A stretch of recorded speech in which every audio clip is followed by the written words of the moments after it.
to the Sports Draft with George and Ringer, and Happy New Year to everybody. Welcome to the show. George, anything spectacular happened on New Year's Eve? No. There was a couple of good football games. On New Year's Day or on New Year's Eve?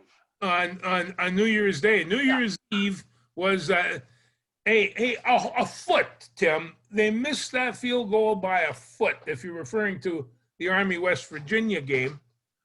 And we could possibly be referring to that game. You email me, ouch.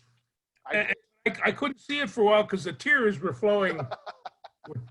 were flowing right down. It was a really good football game. I needed to know in the game, I thought every time I thought Army was going to get run out of the building, literally, because I didn't think they had the speed to keep up with West Virginia. Oh, they were fast. Somehow, some way, they would find a way to stick in it and do the right things, and they had a chance, which I didn't think was going to happen. No, and who knows what would have happened if they would have hit that field goal, but it was really a fun game, and Army for the last 4 or 5 years has given me great football watching, and even when I'm starting to see how people defend the triple option or whatever it is, and they're getting better at it, and it's they're going through an awful lot of people is Army, and so maybe they're going to have to get a little bit more balanced attack. But when you keep on getting 260-pound fullbacks, that's like having another lineman,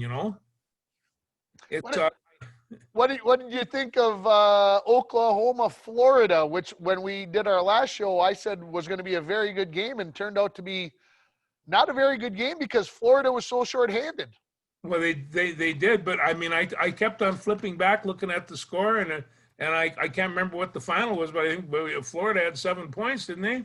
I think they ended up with like 17 or something. They're 20 or something like that. They were getting really, really manhandled. And the Florida team that I saw earlier, that was a pretty solid team. Huh? They're good, they have a good quarterback. They have they play real solid defense, good coaching staff, and they eat gator all the time. So these guys are tough. Let's talk about the 3 games on New Year's Day. Let's do them in order. So let's start with the 3 big ones, I should say, that were on ESPN. So you had Cincinnati and Georgia. And let's hear Cincinnati and Georgia. I thought Cincinnati was going to I thought they were going to pull it off. I thought they were going to do it. I thought they would beat Georgia. I figured Georgia would come in a little arrogant or whatever else, but they stuck in there and they held out for the win. I think it ended up 24-21, 22, something like that. Mm-hmm. So it was the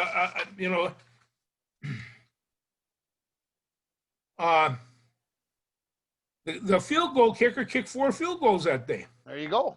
And this one was 3 seconds. Oh, it's a third of his day. And and also Georgia has these incredible defensive tackles. I don't know if you watched those guys at all. You couldn't help but miss them. And and they just come on strong and they come on hard. You can go through offensive linemen trying to block these guys, and and they kept Georgia in the game, and they were able to kind of control Cincinnati. Cincinnati's a good football team, and it's and I've been saying that all year, and it's just but they were undefeated going into this one too, weren't they?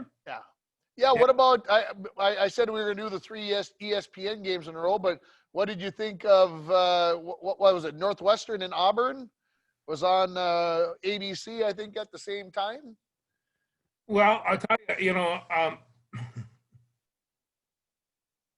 Auburn came within 1 point in the third quarter, and after that, Northwestern just kind of blew them out. And is Auburn going to get a bad rap that they don't like to play in bowl games? Well, I don't know. Maybe they can't, but I mean, it's kind of like Ramsey passed for almost 300 yards and 3 touchdowns, and he ran for another 30, and Cam Porter added almost another 100 yards and a touchdown. So this tells me that Northwestern, hey, these guys are smart. You got to pass tests to get into this school, and they kind of picked a pretty good Auburn team apart. So when I ramrodded Ohio State out of the top 4 a couple weeks ago because they barely beat Northwestern, I apparently was wrong. Yeah, you really were. So but I did put down a couple of notes for that if I can find them. But I'll tell you what, they have. Where do they come up with these running backs? They come up with another nice running back, and he runs up for a whole bunch of yards, and and Fields is. You're moving on to Ohio State now. What were you talking about? Well, I was just talking that I was wrong about Northwestern. So yeah, let's Northwestern. Northwestern doesn't surprise me. That's a good football team. Let's talk about Ohio State and Clemson. And as long as I'm admitting that I was wrong, am I wrong about Justin Fields? Because I said he's not an NFL quarterback, but by God, he threw for about 26 touchdowns in that game there. I don't know. Well, that's an exaggeration. He only had 6, Tim. and for 385 yards besides. I mean, he had a great – now, we're not even sure if he's going to be 100% for the game on There's Monday. No way he could be. There's no way he can be. He wasn't 100. He wasn't even close to like 60% in that game. But Clemson – hey, I was talking to a certain former football coach who said – how can a major college coaching staff not figure out that you got to put a free safety in the middle of the field when you keep getting beat on the post? And I'm like, duh, you got to put somebody in the middle of the field so you can take away the post. Hey, I'm not whatevering me or anybody else, but those Ohio State receivers were so wide open, I think I could have thrown some of those touchdown passes. And they're very talented and very fast besides. But okay, so what do you do as a defensive coordinator? Are you that arrogant? Are you that? I can't figure out. I had a defensive coordinator. I had a defensive coordinator tell me one time, you really try to plan for everything, and you can't. Somewhere along the line, you can get beat. Somebody's going to give a day. What did they say? Justin Fields had 4 touchdown passes over like 40 yards? Yeah, he was bombing them, wasn't he? How does a team who has a chance to win a national championship not figure out how that, look, guys, we're going to have to do something else?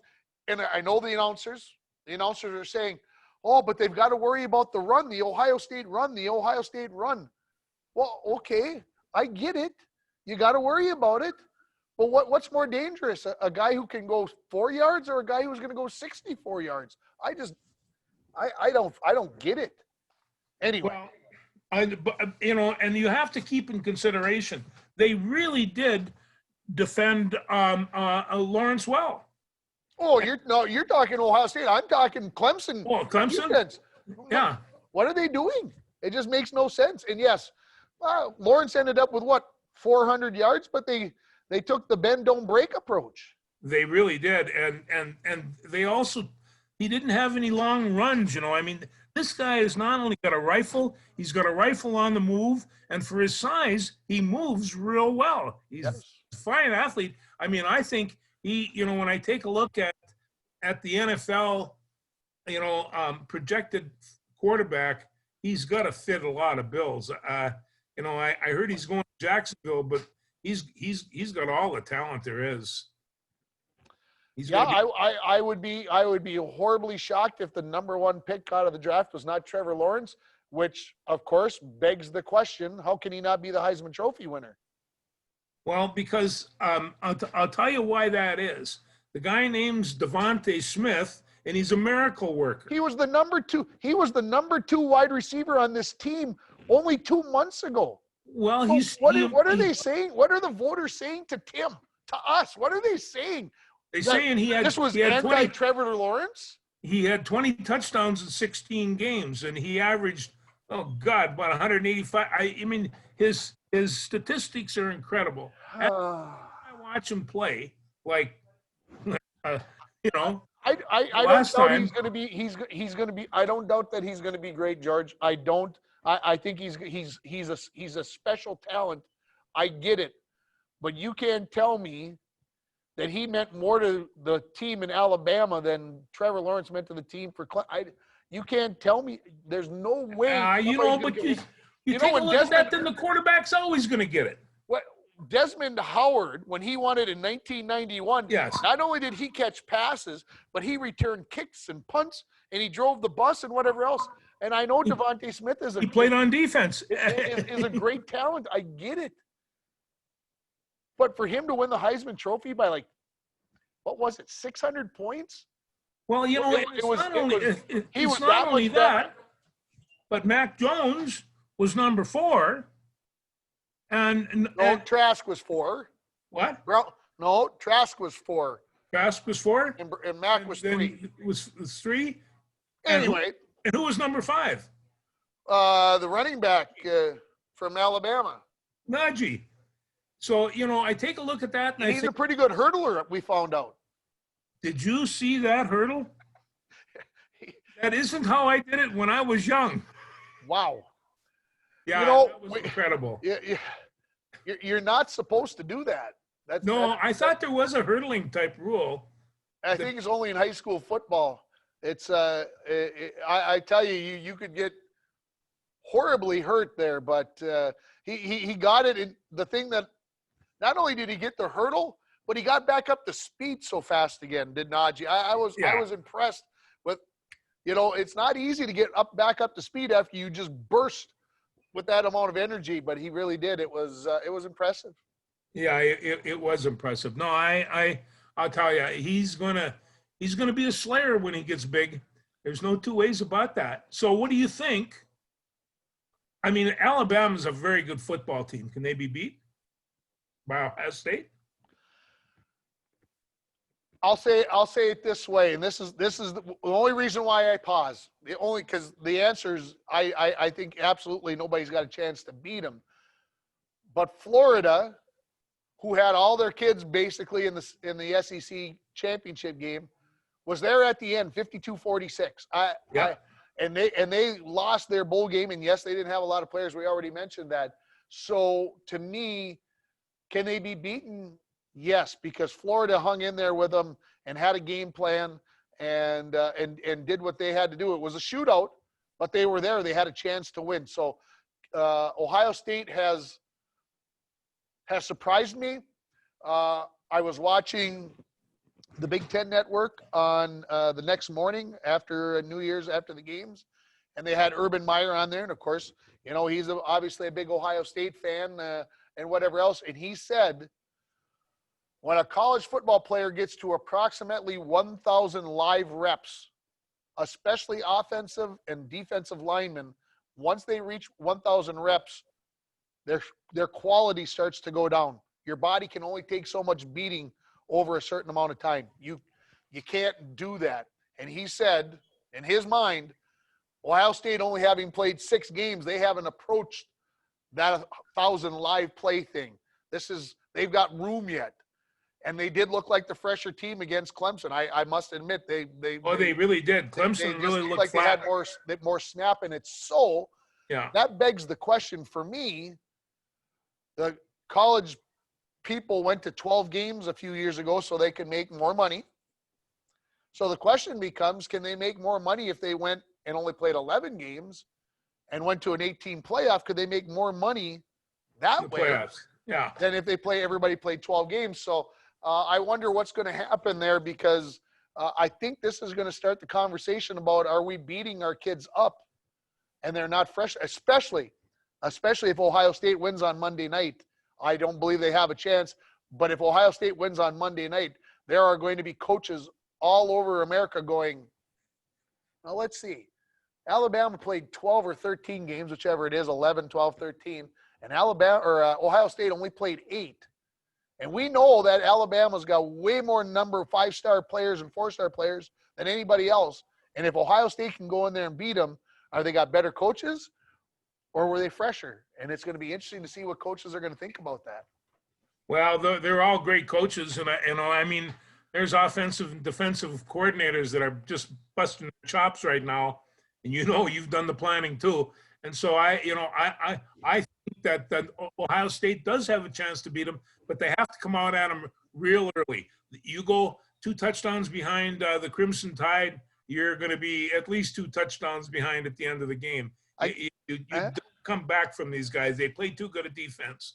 I guess I would say if I were the Alabama defensive coordinator, I would be trying to get to Fields early and often to see if we can get them out of the game. And I know that sounds horrible, folks. Don't judge me. But when you got their best player possibly, and he kind of showed what he could do last week, you have to try to take him out of the game. You don't have to be dirty, but I want to make sure that I get some hits on him. And if I'm the Ohio State offensive coordinator, I'm making sure that he's not having that happen. I'm bringing in an extra person to help block. Or Ohio State's they've been making a living on ferocious rushes for a time. That's how they play the game. Chase Young and some of those guys the last couple of years, they punch quarterbacks. But you can't have Justin Fields out running the football this week. You cannot have him doing that. Period. You don't have. I don't think they can win with him not on the field. So you can't say, all right, if I'm Alabama and every time they go to run the mesh or whatever, I'm going, I ain't worried about Justin Fields because he's probably not going to run the ball. And if he does, then we will make our adjustments. But, hey, go ahead and try to beat us with your quarterback. Go ahead and see if you want to let him run out there, and then we'll come and lay a big snot bubbler on him. And Alabama's got some guys who can do that. They do. It's going to be tough. It's going to be. I'm taking a look at Alabama right now as being one of those legendary college football teams. I mean, with the great ones. They are just super strong at every position, and they have great coaches. Whether you're a Saban fan or not, he seems to have a grasp of what he's doing with it. So, I'm real happy for him. I think that they'll. Here's the scary part about Alabama. Alabama loses their offensive coordinator to Texas, who decided that they've got lots of money laying around. Let's pay off the coach that we got from Houston, and we gave him all kinds of money. Let's pay him $15 million, and then let's bring Steve Sarkisian in, and let's pay him a big bag of money. And I'm just like, boy, Texas was 48-32 over the last 4 seasons. I get that's a lot of losses. Yeah. But a lot of those losses were in the first couple of years when Texas was in Texas terms. They were awful.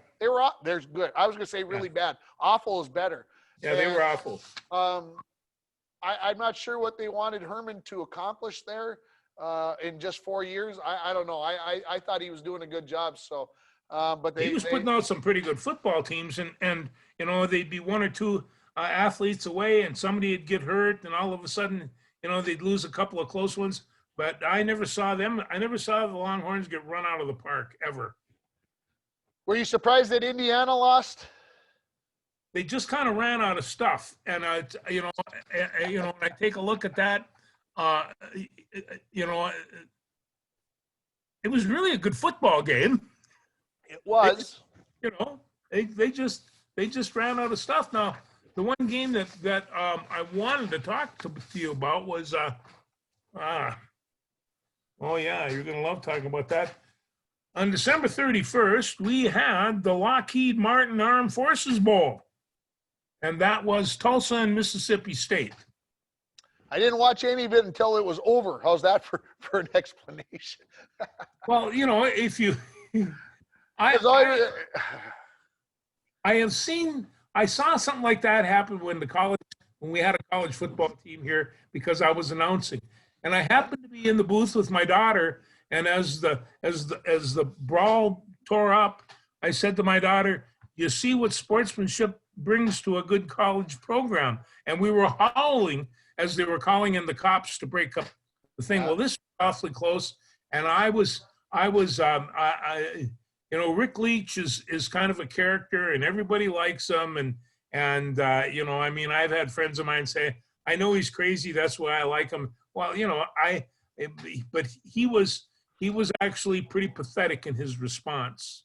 And there were people that got hurt there, and And they had just kind of a laissez-faire attitude about the whole thing.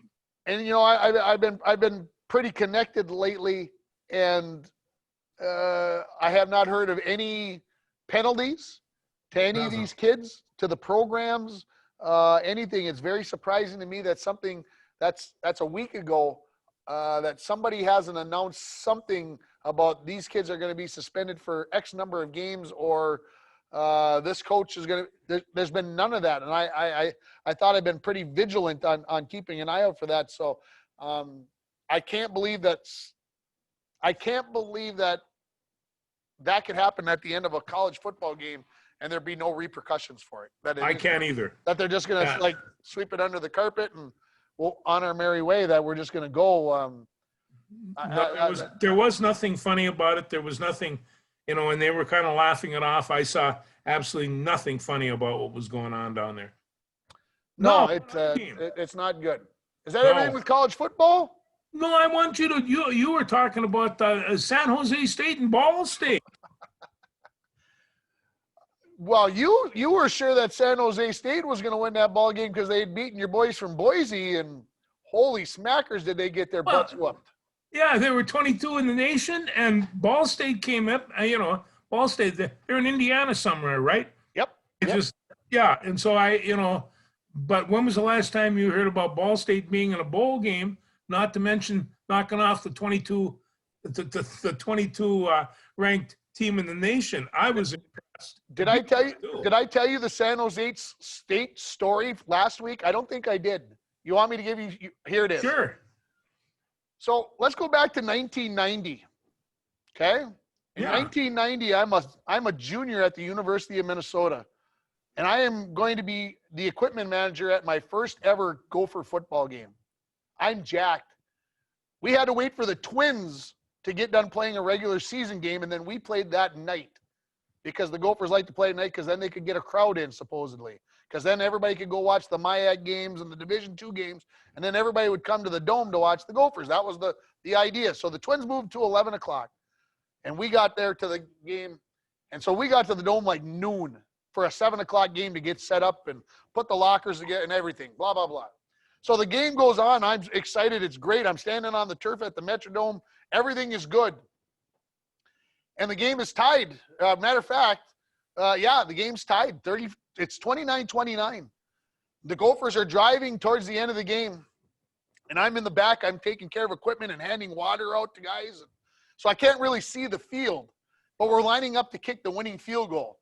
And, of course, remember at the Metrodome, they have the screens on either end. So I turn to watch the screen up on the far side, and we're playing San Jose State, by the way. That's the connection here, sorry. We're playing San Jose State, who shouldn't have been on the same field with the Big Ten team, but there they are, 29-29. And the kicker, who I'm actually taking a class with, we're in the same class, he goes out to kick. So I'm like, hey, my buddy's going to get the chance to win. He's going to win the ball game. We're going to win 32-29 because he's going to kick the game-winning field goal. And as he goes to kick the ball, the guy comes in and he blocks it. And as he blocked it, somebody picked it up. And as I turned from watching the TV, I turned to look out onto the field, and the guy's running by me for the game-winning touchdown. And San Jose State beat us 35-29. Now that's 30-plus years ago. I still have not forgiven San Jose State. They can go take a flying leap. I'm so happy they lost. Go Ball State. Thank you. And there's my story about San Jose State. Those beep, beep, beep, beep, beep, beep. I'm always glad that we're forgiving people. Especially in this time of year, right? We're still in the especially this season, time, the holiday season. That's like cooking up a bunch of dang San Jose State. San Jose State. Where do we go from here? Let's stay with football. Let's talk the NFL. In case this goes really long, we can zip through the rest of it and call it good, because as soon as you bring up the G word, this could get ugly, George, after last night. Let's talk NFL. Let's do it. So let's go right here. Yeah. So were there any surprises last Sunday for all the games that got played? Was there any shockers to you of teams losing, winning, things going on? What do you remember about Sunday? Because that's 4 days ago already. Well, I know, and that was quite a few games ago. I did watch the Vikings, and I was pleased that they're. Here's how many plays I watched, George. Yeah, no, Zero. but actually, I didn't listen to it. I didn't watch it. last weekend was the most uneventful football weekend of the season. There's very few games that meant diddly, and it's just Well, I think Miami might think a little bit differently on that. Miami was the only one. Miami was the only one. Well, I'll tell you what, Arizona's got to be ticked off that they laid such an egg as well. I mean, they had a chance to make the playoffs, and that wasn't very pretty. But anyway, it was. I watched no football till at the noon games, none of it, and I barely turned on the afternoon games. About 5 o'clock, I think I finally decided I'd turn one of them on, and just had it on in the background. And then the debacle on Sunday night, which I'm glad I didn't stay up to watch or watch any of, after Philadelphia decided, unlike the Vikings, that moving up 3 draft picks was way more important than winning a football game. That's exactly what that was too. I don't know. The NFL's not going to do a darn thing about it, and it's not the first team. And I was here on this show last week saying the Vikings should just not play their guys because of whatever. But Kirk Cousins was named the NFL Offensive Player or the NFC Offensive Player of the Week for his efforts. Apparently, he must have played okay. I did see on the highlights the worst roughing the passer call in my entire life. That was bad. No, that was and the Vikings took full advantage. Sue watched that play and she says, "Is that a penalty?" I says, "No, it's a tackle, and a very nice one." Very nice tackle. Yeah, very nice tackle. If he thought he was laying the business to him or what, but no, he wasn't. I've tried to lay the business, and he wasn't doing that. So, which side of the before we do this, before we get into the playoffs, yeah, I do want to mention Derrick Henry. Yeah, you should. You've been mentioning him all year, so I'm going to burst your bubble. I'm going to jump in front of and now he went over 2,000 yards. He did. Okay, only the 8th player in NFL history ever to do that. The thing that struck me though was he is now the only player ever to break 2,000 yards in a season in the NFL, in college when he was at Alabama, and believe it or not, he actually did it not once, not twice, not 3 times, but he did it 4 times in high school. He broke 2,000 yards 4 times. In his senior year, I did not know this, he rushed for over 4,000 yards his senior year. Ooh. Now, even if you play 15 games, that means you average like 270 yards a game. He's a beast. I credit that with him not being a whole lot of fun tackling. No, he's not. He's not. Hit him low, yeah. Well, dig a tunnel. He is really an incredible back. And all those yards he put out. He was also a Heisman Trophy winner his junior year, I believe. And and he's all these accolades. And I watch him play, and I just say he's as good as any of them I've ever seen. Just has all that speed, all that size. So that begs the question, and he's not even giving a sniff here. Is he the MVP of the league? Well, I'll tell you what. I think. Do they have to make this before the playoffs? They vote before the playoffs start. And it doesn't come out. They don't announce until afterwards. But right now, everybody's votes are in. Well, right now, I'd go with him, and they're going to play the Ravens on Sunday, and that's going to be a heck of a football game, Tim. Tennessee has no chance. No, Tennessee has no chance because they're going to have to shut down the big guy. Baltimore has revenge on their side. There's no way. I've got it circled right here. Baltimore wins that game on the road at Tennessee. No doubt about it. They're not going to go in there with their heads up their butts like they did last year. Okay, they're going to have to go in there and earn it. But I've got 6 games marked down here, and that's the one game I have an asterisk by. Because? Well, I think it's going to be a it's going to be the best game of the weekend. I think it probably might be. And then of course I'm on Sunday, and I don't mean to bounce around. Your favorite team, Cleveland, plays Pittsburgh. Go Pittsburgh. What? Did I just, Ryan? I'm sorry. Pittsburgh's supposed to be my mortal enemy. I will be cheering for the Steelers. Sue says sometimes, do you just say that to see how people will react? No, maybe. And you're not giving the Bears any chance against the Saints on Sunday. None. If New Orleans has all their players, no chance. No chance. The Rams in Seattle. That's gonna be fun. It might be a game, but I don't know if Goff's going to play. Yeah. Goff needs to play. There's no doubt about Goff that. needs to play. If there's going to be a chance, Seattle must got to feel like they're on a yo-yo. 1 week they're good, the next week they're horrible. Look, even in a half, they were down to San Francisco. It was like 9-6, 9-3. Yeah, they moved halftime, nothing. and I'm just like, what's going on? Well, then all of a sudden they scored 3 touchdowns, and San Francisco scored 2 touchdowns, and it's just like, what's going? Yeah, so they're very Jekyll Hyde. Could the Rams pull off an upset in Seattle? It's possible, and it'll be easier without the fans there, obviously. To get an upset on the road definitely could happen there. So, well, the last one on Saturday are the Buccaneers and the Washington club team. Anyway, I'm hoping game. there's a really good movie or a really good basketball game on Saturday night, because I really don't even want to watch that game, because A, I don't want to watch Tom Brady, and B, I really don't want to watch Washington, because I think this is going to be a butt whooping. Well, maybe. Maybe? Okay. It's the only one on Saturday night.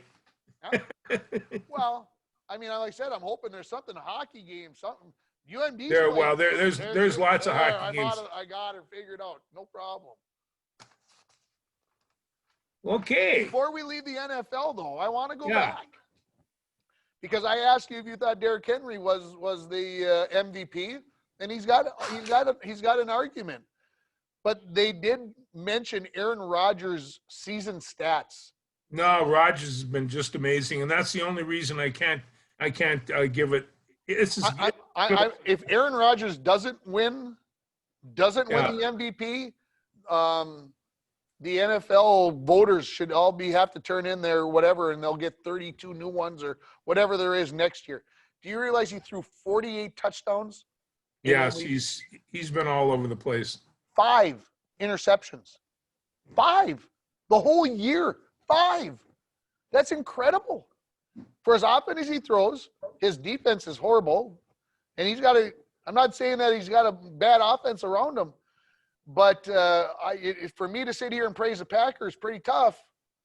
And I'm going to tell you, if he doesn't win the MVP, then I'll start thinking that they don't understand the concept.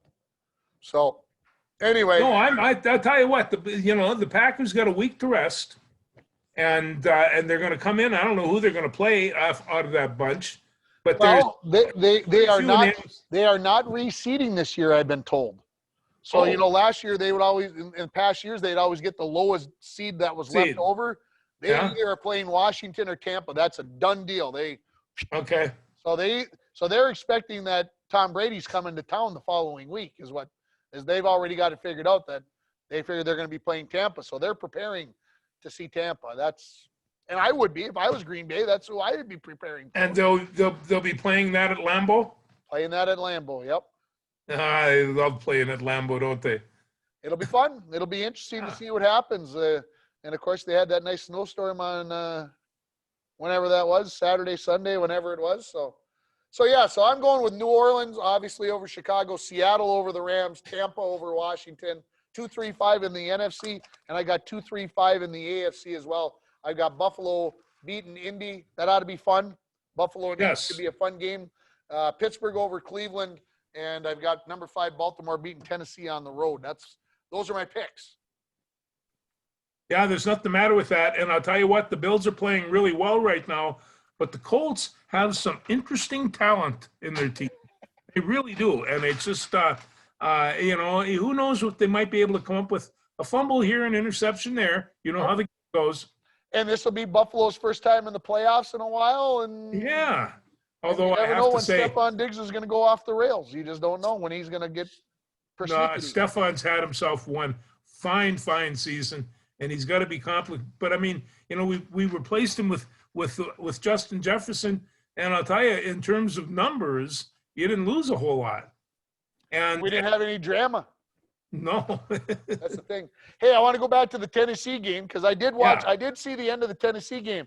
How about that doinked field goal Oh, well, in overtime? yeah, Good stuff.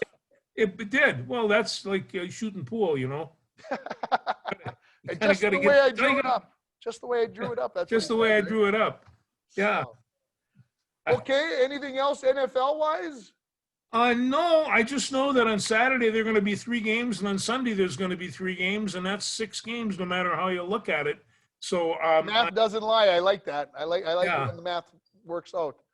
and my eyes are going to be, 2 little holes in the snow by the time I'm done. But I am looking forward to Saturday and Sunday. They were saying if you can do it, well, I can.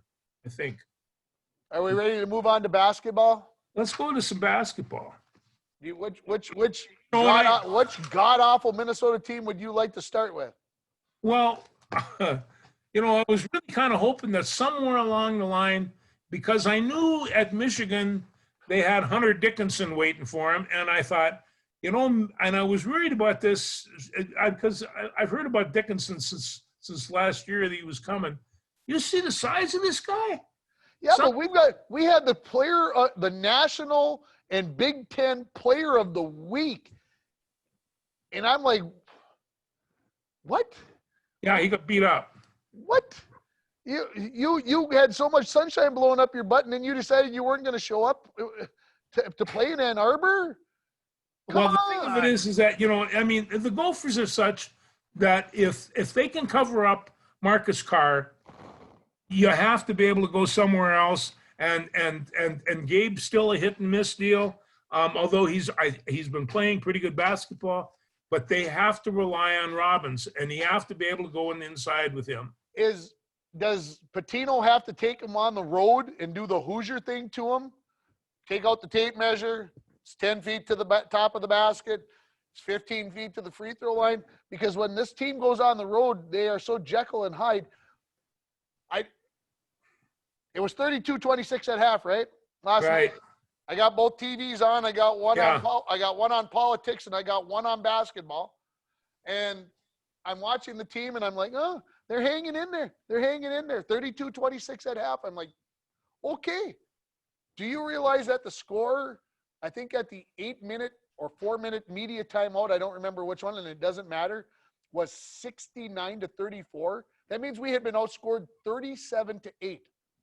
I went and got a sandwich knowing that this was going to be a great second half. By the time I got back, it was a disaster, and all aspects. I turned the TV off because I couldn't stand it. I think it got to like 45 or 47-30. I mean, they'd outscored us 15-4 at that point. My question is this: Patino, I praised on this show last week for out coaching Fran McCaffrey from Iowa. How many timeouts did he use during that 37-8 run? Because if he didn't use up every one of them, plus the TV timeouts, to try to fix his team, then he should have his keister kicked. Because how can a team go on the road the last 3 times on the road and absolutely look that bad? It's not possible. Well, they certainly don't look like, what were they, the 23rd team in the country. They were 16 this week. 16 at one 16. time, yeah, after Iowa. So, I think it's one of the things where if we're going to put our big man up against their big man, there's going to be a big crunch. And right now, Liam can block shots. He's got a great reach. He's got some great physical attributes. He's got a great outside shot. But the big guys are just hammering him on the inside. Well, and I think Patino had such a great game plan, I felt like, against Garza. And it looked like we had no idea how to defend Michigan last night and what they were doing. We had no answers. And to me, Patino sat there in that man-to-man, and he wouldn't go and make Michigan beat us over the top. And it was just dunk, after two-handed dunk after two-handed dunk. And I mean, if I was a player, I'd be like, well, either I got to start playing this smarter or I should go sit down or coach needs to come up with a better plan because this ain't working. And it just got, Well, it got really ugly. Yeah. No, and so that's when, I changed to politics, but it wasn't as ugly. well, yeah. I'm going to tell you this, Tim. Life isn't going to get any easier for these guys. They're going. Oh, it is going to get easier because we're gonna stop playing all these ranked teams. We only got a couple left now, and then we're on easy street. Then we're playing the wannabes. We're playing Iowa next. Well, we do have to get through Iowa, and let me tell you, they aren't going to be happy. No, On the road. They're not very nice guys to begin with. I'm going to have to listen to Gavin Loveless. Yes. Okay. Right. I'm going to have to listen to Gavin Loveless, and I'm going to have to ask for points again, because I asked for points on the last game and he gave me 8. He's going to want points this time. I'm going to ask seriously. Now I'm going to say when we go to make our bet on this game, I'm going to tell him that I need 25 points because the Gophers will not be within 25 points of Iowa. They won't. In Iowa with Iowa ticked off and everything else. This is not going to be worth my time. Not. They are out. They are out to prove. Now, Katie Borowitz for the Lady Gophers. She's not playing for Roseau this year. She's going to go in with the Gophers right away, like Sunday. Well, she was supposedly dressed last Sunday. She didn't get on the court. I was hoping. Okay. She supposedly was on the bus when they went to Iowa yesterday. Pretty good first 2.5 quarters for the Gopher women on the road at Iowa. And then the bottom fell off. They ended up losing. And she didn't play last night either. So I'm not saying she's young. Be. No. I'm not saying that. But I can't wait till she does. Okay? Yeah. I can't wait for Miss Braun to Mara Braun to get out there and play for the Gophers someday because these are these Minnesota girls, and I'm excited to see it happen. So, yeah. How about your T-Wolves?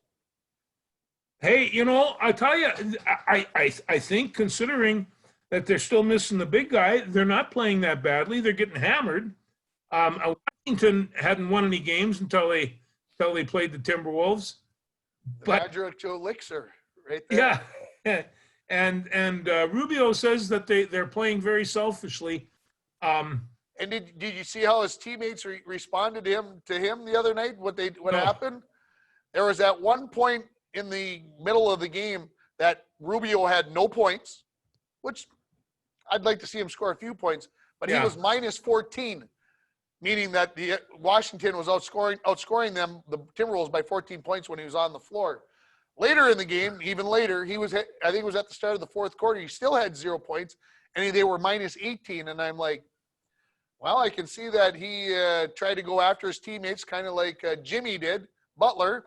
Yeah. And his teammates have responded by giving him the magic finger thing, saying, Ricky, we're not listening to you, whatever. And I don't know if Ryan Saunders can control his team. I said on this show last spring he was the right guy for the job. Him and Kat would get along. Everything would be good. Woo! It's going to be a long season. It's going to be a long season. It's going to be a long season. Yes. 2 other NBA points, if I might. Steph Curry hurls in 62 points. 62. Not too shabby. Not too shabby. Hey, I thought he was all done. All wrapped. Yeah. Maybe not. Hey, when you're healthy, all of a sudden it works out a lot better. And then Bradley Beal. Do you know Bradley Beal? Yeah, I heard of him. Yeah. 60 points last night for Washington, and they lost. Yes, I heard that. Yeah. 60, and they lost. Oh gosh. Jeez, that's amazing. Yeah. Somebody to give him 10. I mean. Scary stuff. You just don't know. It is scary stuff. You know what they used to say about Jordan? When he scored 40, the Bulls weren't playing very well. When he scored 30, that meant everybody else was contributing. Everybody else was scoring. And you know what? And if you take a look at a good coach is going to say to his players, distribute that ball, make your teammates look good. That is how you're going to succeed. And you see the great ones do that. I was talking to Brad Davidson's uncle the other day. And we were talking, I says, I see this. He consciously works the ball when he's working that point to make sure everybody's involved before he takes a shot, before anybody takes a shot. They passed that ball real well, and they certainly did against the Gophers, and beat them up pretty good. But hey, what can I say? Yeah. Let's see. Basketball. Yeah, no, that's good. We got to talk hockey. I'm sorry. We got to talk World Junior Hockey. We do have to talk it, and I'll tell you, so I do I do a little pregame research, and I come to find, going in to the game with Canada outscored their opponents 41-4. 41-4.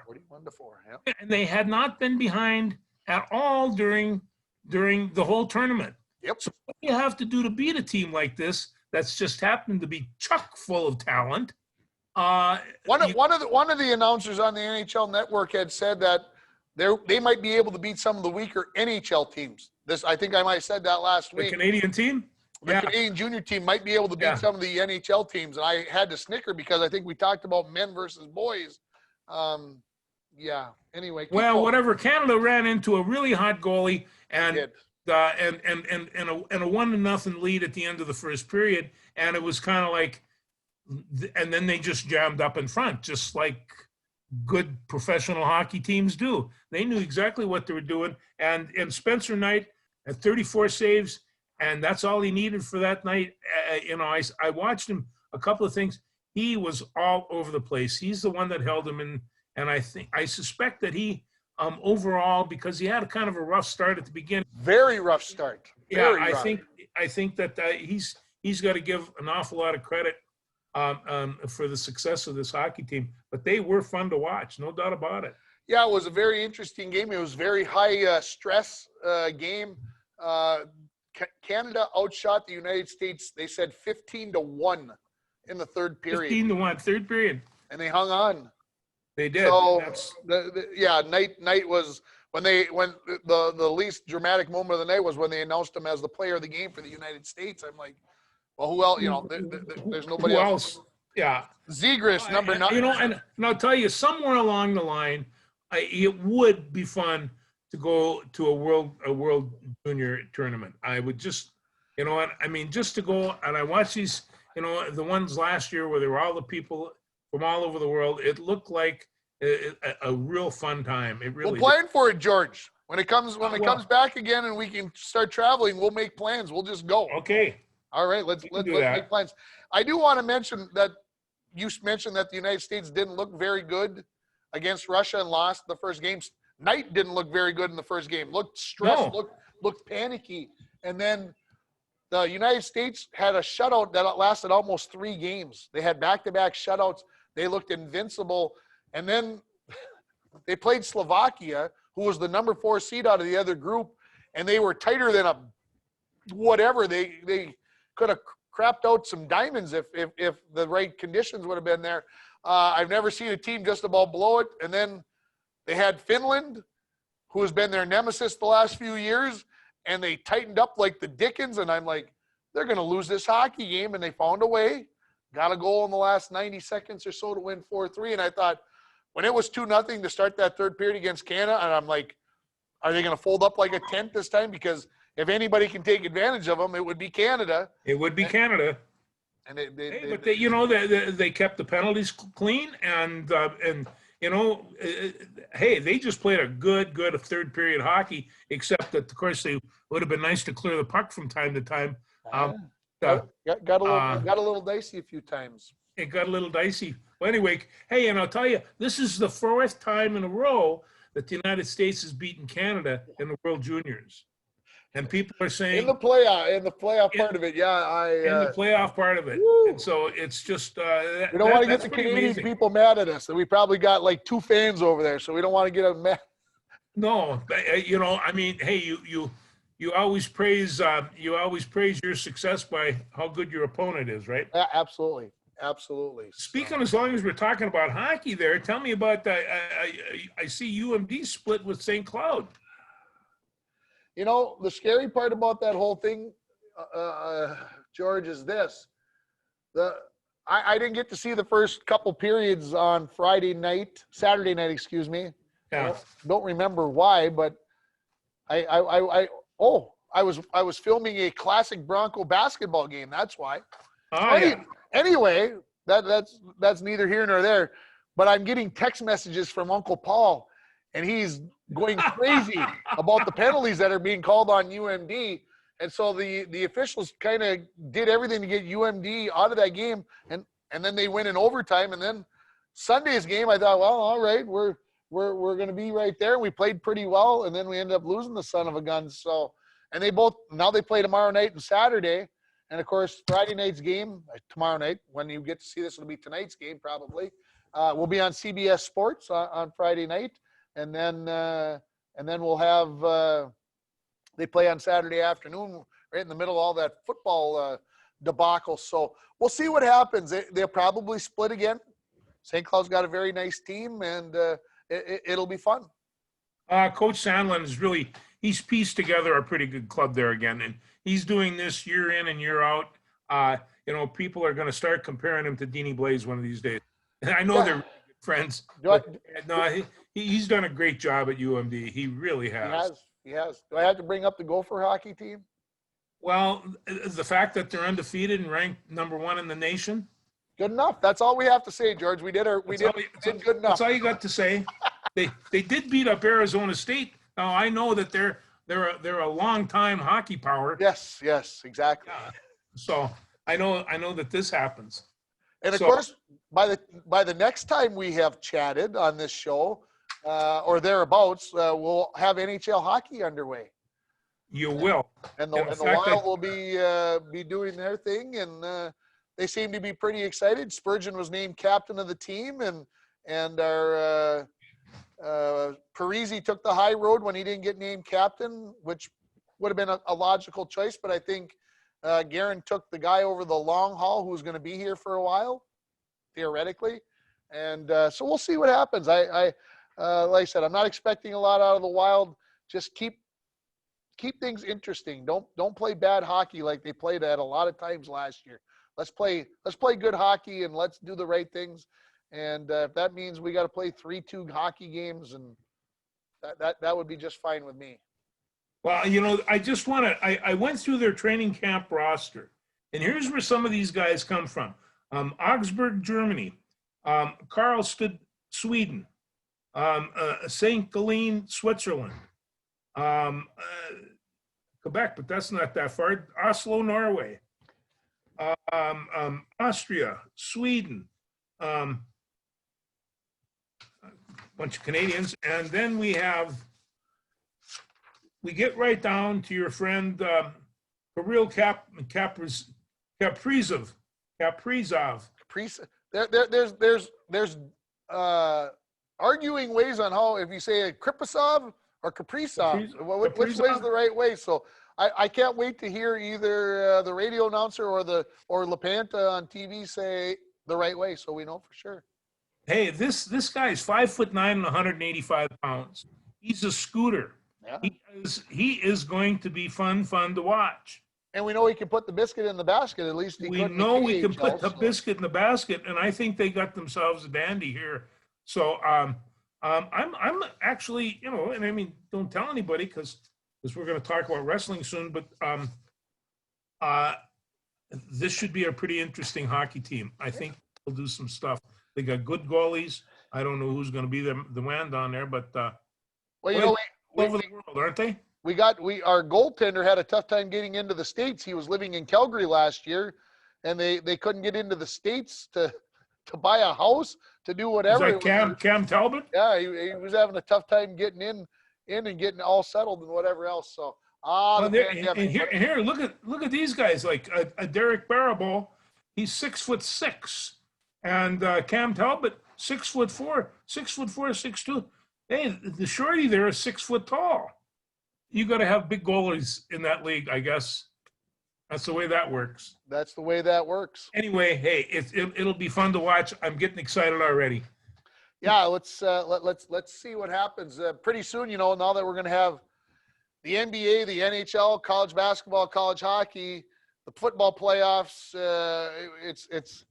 We're going to have to start picking and choosing because the high school seasons are starting next week, and of course, when we do our show next Wednesday, when we record, we'll be only days away from our first high school games, the 15th. Girls hockey and boys basketball both have home games. And most Bronco fans are not going to be able to get in to watch, even though Governor Walz is going to let 150 people into these games. I would suspect that most of those tickets will be taken up by family members of the players. So there'll be very few people that will be getting in. So might I say you start looking at the radio and TV schedules so that you can find out when your favorite Bronco team is going to be playing on Midco Channel 7 or on yourliveevent.com or on KGHS or KSDM, because for most Bronco fans, that's going to be the way that you're going to have to follow your favorite Bronco team. And we've got a schedule. And I'll say it this way, George. How else would you start a season? From Friday the 15th to Friday the 22nd, coming up in January, that's 8 days. I've got 5 hockey games to do. 5 hockey games in 8 days. So Oh boy. I'm hoping with teaching and everything else that the voice is going to survive. Oh, I know, and I know how you go, and I tell you, every time I've called a game, the next day I've been a little bit hoarse. It's not easy to do. So it'll be interesting. So we've got that going for us. So that's coming up. We'll talk more about that next week, and everything that's going to happen there. I do have to talk about the Dart Championships. How'd that turn out? Well, I'll tell you what. Michael Van Gerwen, I think last week when we talked, the #1 player in the world, played the match of his life. I think the night before we recorded our last show. The 2 nights later, when he played in the quarterfinals, he played maybe the worst match I've ever seen him play in my life. He got absolutely drubbed, whatever. So Gerwyn Price out of Wales is the new #1 player in the world, and he won the world championship, and he had to do it in a very difficult situation. When he was going to win, the choke signal went on. I think he missed like 11 darts to win the world championship, and he finally on the 12th dart, he finally did it. So it was kind of exciting. Well, it's like they say, it's 90%. It's 90% mental. The other half is physical. There you go. Well said, Yogi. Yeah.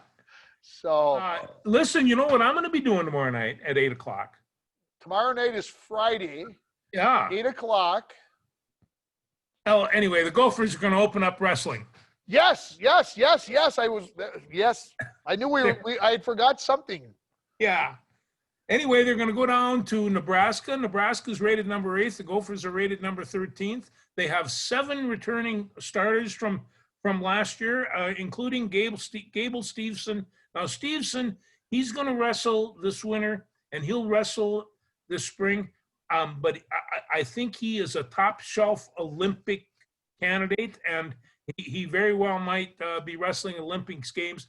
He has the capabilities of being world and national champions and that type of thing. Absolutely. So he's going to do well. Is this wrestling on TV? I did not look. It is on 8:00 on the Big Ten Network. It is on the Big Ten Network. Oh my gosh. So they have a couple of other guys. Braden Lee is at 157 pounds. Patrick McKee, he's from St. Michael. Interesting. The McKee family are. I would love to see their house. I'm sure when growing up, there were broken furniture all over everywhere. Guys, and they only weigh 125 pounds, but they'd be perfect example of just how treacherous a 125, 130 pound highly trained athlete can be. Michael Blockhouse he's a redshirt sophomore. He transferred from Northern Iowa at 149, and I guess this kid's explosive and ready to jump one in. Owen Webster is a grad student from Shakopee, but the Websters down in Shakopee have been, they've been wrestling very, very well for a long time. But anyway, I tell you, I got my Gopher Wrestling T-shirt on, and I'm ready to go. Big Ten is I'm going through the thing here. Iowa, Michigan, Penn State, Ohio State, Iowa State, Nebraska. The Gophers at 13. Big Ten wrestling is alive and well. Well, we sure hope when I'm still a little bitter that we didn't get to go down and partake in Yes. the national championships at U.S. Bank Stadium last spring. It's one of the most disappointing things that that comes out of that. But hopefully someday, George, we'll get there, because hopefully get they'll there. bring you back maybe 2024 or something and give us our opportunity to go. All my wrestling buddies are so upset that they missed that they weren't going to go down for 2 weeks in a row, so they missed the state wrestling tournament as well, and they're kicking themselves in the butt because Sure. it wouldn't have gone to one, they wouldn't have gone to the That other. sports dollar only goes so far, right? Well, it is if you have to work for it. Personally, I'm kind of on a different deal here. Yes, you are. Yes, you are. Yeah. So Yeah. That's okay. I remember being poor. And Tim, I just got one more thing it brought to my attention. A couple of guys that I played football with at UMD. Well, one played football, the other guy was a track guy. But Hillary Hardeman, he was another one of these guys from Minneapolis South in the early. He was built like John Mackey, the great tight end. In fact, he was a tight end. I'm not sure if he caught the football that much, but he loved to hit. And so, but Hillary and I became well. We were real tight. But he passed away on the 31st. And the other guy was we were freshmen together. His name is Eddie Simonette. And Eddie Simonette was from Stillwater, and he was a lawyer from a family of lawyers. But Eddie was he was the trackster. And when you were if you were ever set to punishment in a Phi Ed class, your punishment was you go run with Simonette. And to go run with a hurdler was quite a bit torture. But of course, I was in a lot better shape then. But Eddie and Hillary, great guys from the past, and I'm going to miss them. Paul Westfall. Oh, Westfall, what a great athlete and a great coach. They showed his knee after they removed all the cartilage from his knee in the mid-'70s, and I was just like, oh my gosh, I forgot that's kind of how they took care of knee injuries back then. They just opened you up. No, and in fact, some athletes, they take the cartilage out before they even ripped them up. They knew they were going to go anyway. But it's I've got cartilage in one knee. The other. That's all you need. That's all you need is one good one, right? The other one's a metal Floyd knee. Little? Floyd Little from the Broncos. Floyd Little was so tough, and he I believe he came out of Syracuse, and just a strong, tough running back. He was another guy that he would come through the hole so low, and then when he exploded into it, it had kind of a shotgun effect, and he was a great scooter. No, he was a fun running back, no doubt about it. Yeah, that's for sure. He was just I can just barely remember him when I was a wee tot. I can remember him running the ball. So yeah, yes, we're at that age, Tim, where I had another one of my teammates say, "George, the clock is ticking. It's ticking for all of us." This is after we've gone through 2 or 3 of our friends in a couple of days kickoff. Yeah, but I feel great. That's all we can do. That's all we can do. I do want to mention Bronco Classic Bronco Boys basketball games are going to come out every Wednesday night at 6 o'clock on KCC TV, and of course will become available on YouTube at about the same time. So if you're into the Bronco Classics, we did football in the fall. We're doing boys basketball this winter. I had somebody ask me yesterday, when are you going to do a hockey game? And they said, do you think you could find audio of Roger Jerome? So today, after Roger passed 10 years ago, I became the owner of his cassette tapes. So maybe if I find some time in my schedule, maybe I'll get these cassette tapes put onto some type of audio device, and maybe we'll figure out a neat way, maybe not with actual video, but maybe we'll put it on the KCC TV with Roger doing play-by-play of a Bronco game from the early 2000s. You think people might want to see that or listen? Yeah, to they that? might.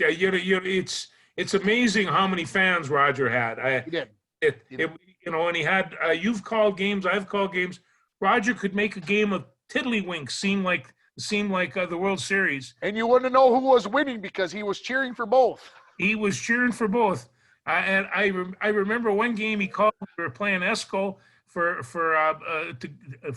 semifinals, and the other announcer said to him, you never would have beaten Esco 4 out of 5 times. And Roger just simply said, well, this must be the 5th time then, because we just beat him up. And Yep. that was always his response. But no, he was a great guy. Full Bronco fan, no doubt about it. No doubt about it. Anything else that we need to chat about? I can't think of anything right now. No, I'm going to take a break, watch some wrestling tomorrow, and then on Saturday, go through. Let the football begin. Let the football begin. All right, everybody. Hope you enjoyed the show. George, thanks. Hey, we'll see you later. You take care. Everybody else do the same. We'll talk to you Be guys. safe, guys. Be safe out there.